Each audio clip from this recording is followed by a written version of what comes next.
Muito bem, caros alunos, bom dia, boa tarde ou boa noite, se você estiver vendo esse vídeo muito tarde. Eu sou o professor Fábio e estamos com a nossa última parte sobre coesão textual, desta vez falando como a gente conecta ideias sem os operadores. Porque tem também um adicional aqui que é super importante para vocês sobre coesão textual.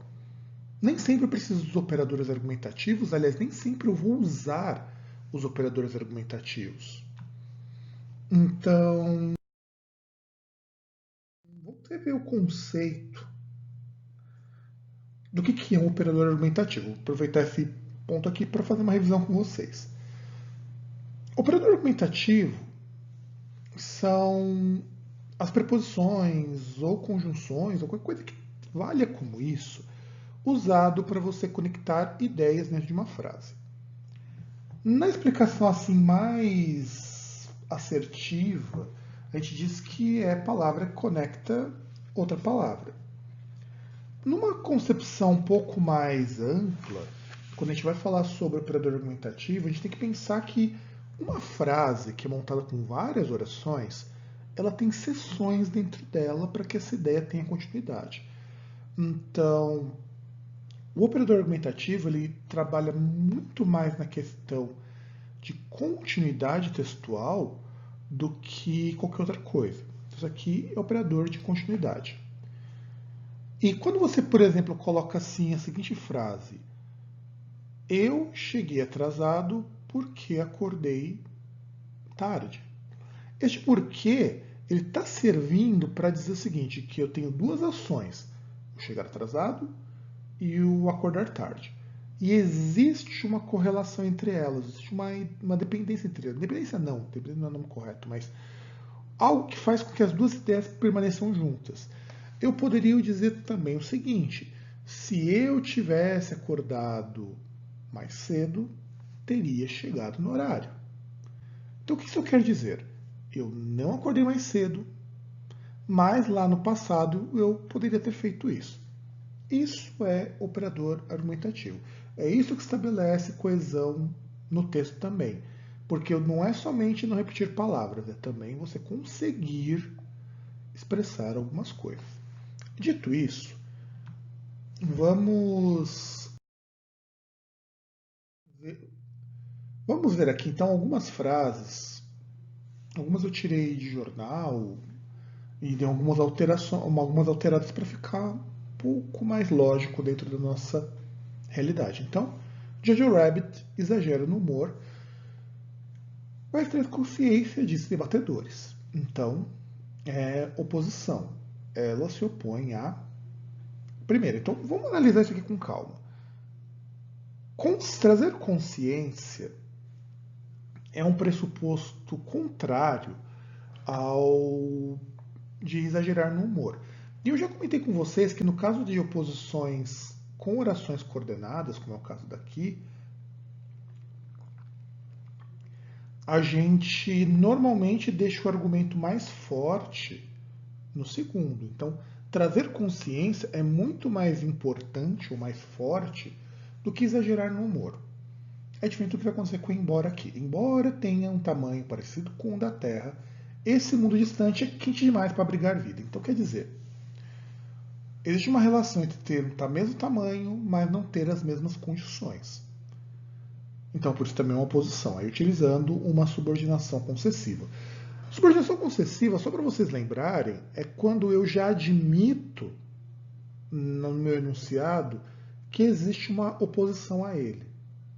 É diferente da oposição direta formada pela coordenação, que são dois fatos que se contrapõem imediatamente. Aqui eu digo, embora isso aconteça, apesar de, também vale para isso. Então, se eu digo o seguinte, apesar dos esforços, ele não conseguiu terminar as atividades. Então, eu já estou assumindo de que isso permite uma contrariedade. A diferença de eu escolher um ou escolher o outro, discursivamente tem. Na prática, não muda muita coisa. E, no último, os salários precisam aumentar para que a economia melhore. Então, esse para que nos indica que existe uma finalidade, um propósito para os salários aumentarem. Lembrando que o propósito, a oração propositiva, oração final, como algumas gramáticas colocam, pode ser substituída por uma condição. Se eu colocar, se os salários melhorassem, a economia, se os salários subissem, a economia melhoraria. Ou, se a economia melhorar, os salários precisariam subir, alguma coisa assim. Precisaria mudar um pouco a proposição, mas a ideia é basicamente essa. Então, por que eu estou dando esses exemplos? Porque a gente vai ver, isso aqui é uma aula bem rapidinha, inclusive, como eu altero essa forma de colocar os operadores argumentativos utilizando de uma outra concepção.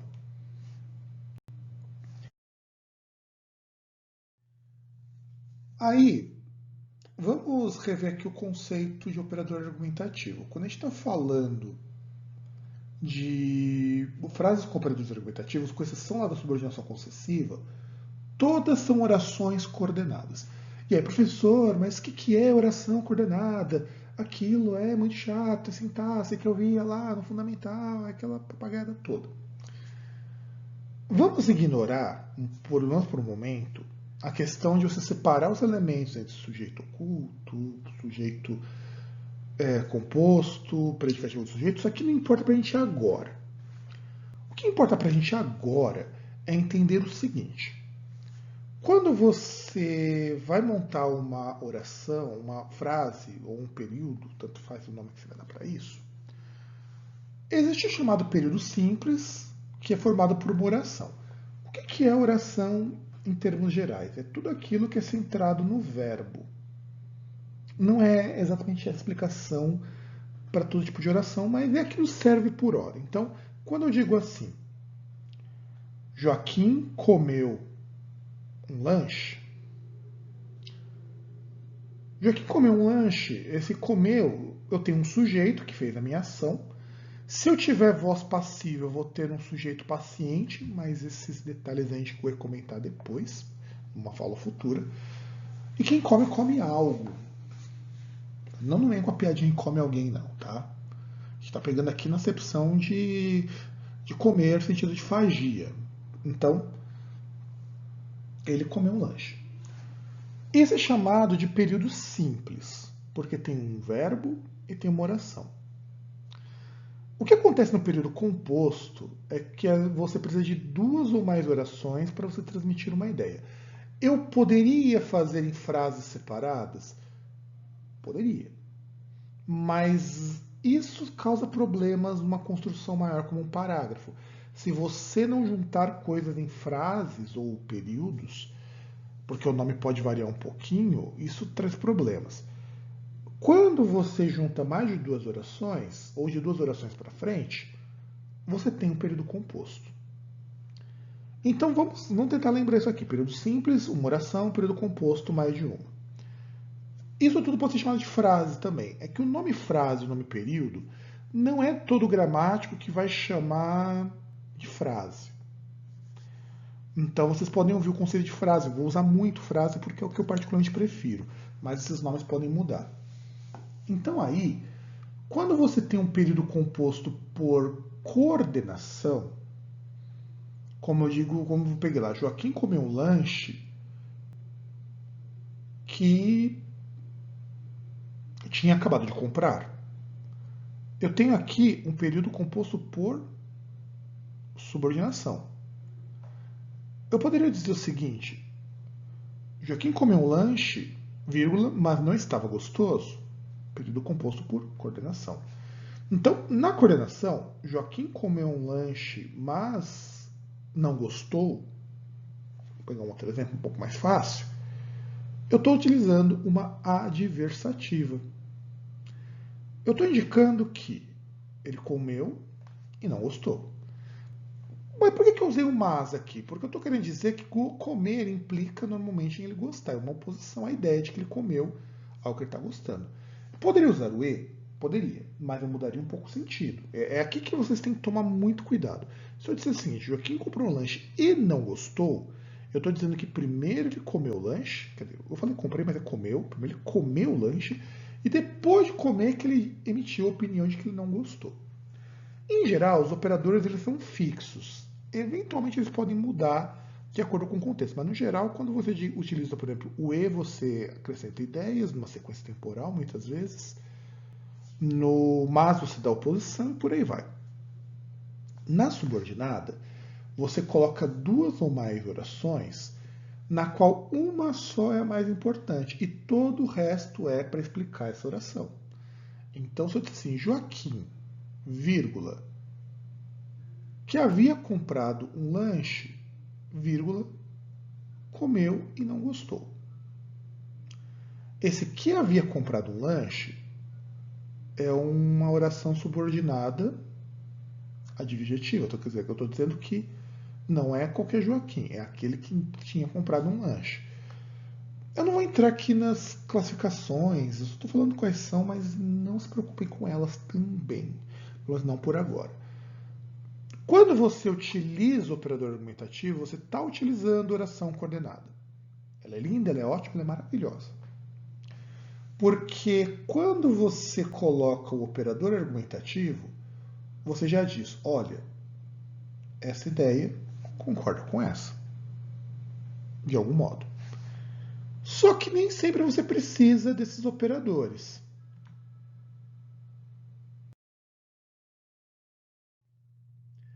Então hoje eu vou explicar assim bem rapidinho como a gente conecta ideias sem usar operador. E isso muda um pouco a estrutura da frase, mas não muda o sentido. Então, o que é mais comum da gente utilizar aqui? Prestem bem atenção.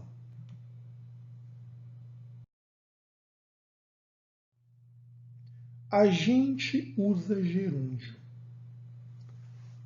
O gerúndio, ele permite não para todas, fique bem claro, tem coisas que não dá, você conectar uma ideia trocando um operador. Isso é possível. Então, toda vez que você escreve a sua oração, você pode usar ou oração coordenada ou transformar numa subordinada. Quando você utiliza o gerúndio, você acaba transformando numa oração subordinada. Então, aí, qual vai ser a mudança de ideia? Embora você vá manter as mesmas ideias, aliás, manter as mesmas é um pleonasmo meio feio. Manter as ideias. Na prática, você está dizendo que aquela ideia ela é complementar a uma ideia principal. Sempre que você tiver oração subordinada, você vai ter sempre uma oração principal. Aí, eu vou pegar aqueles três exemplos que nós vimos antes e vou trocar tudo por gerúndio. E deem uma olhada.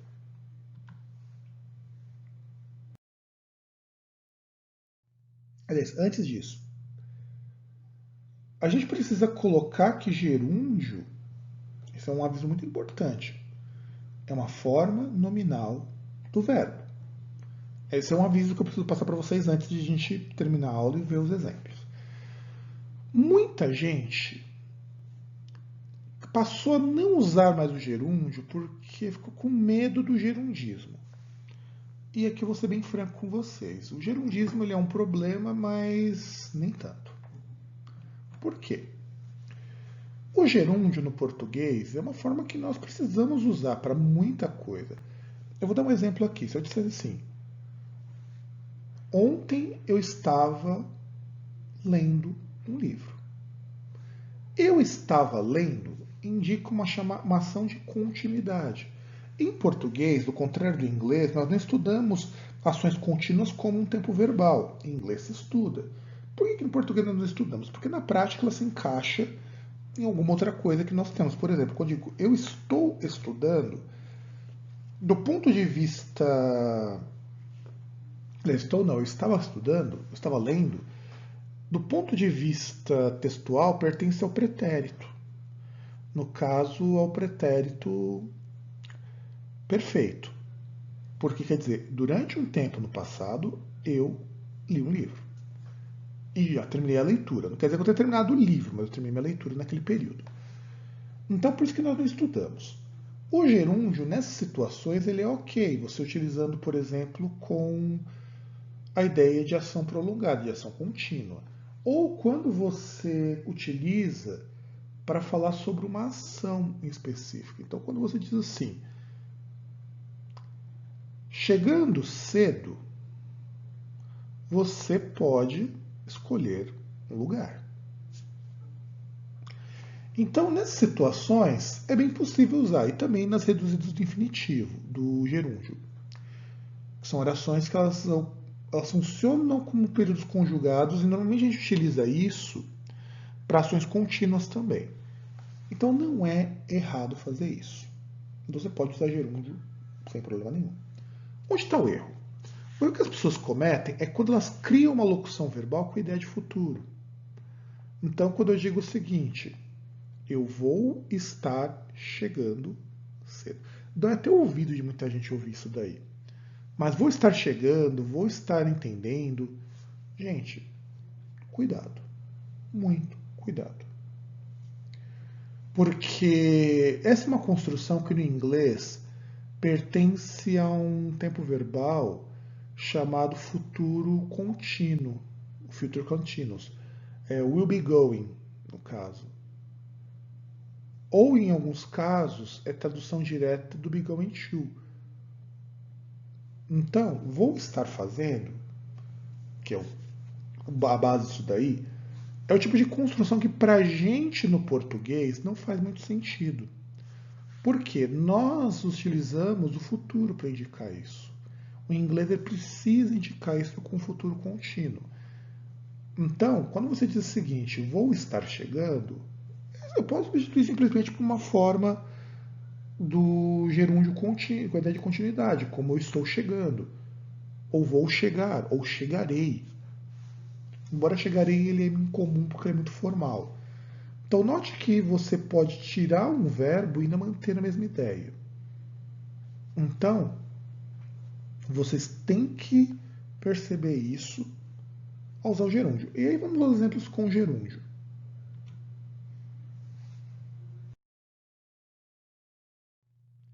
Trazendo consciência, desculpa, eu ia falar consciência. Trazendo consciência, Jojo Rabbit exagera no humor, dizem debatedores.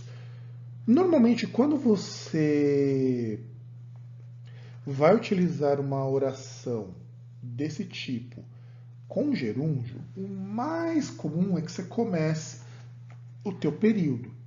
Isso vale, isso é mais, inclusive, mais interessante de você utilizar em dissertação quando você precisa retomar algum termo.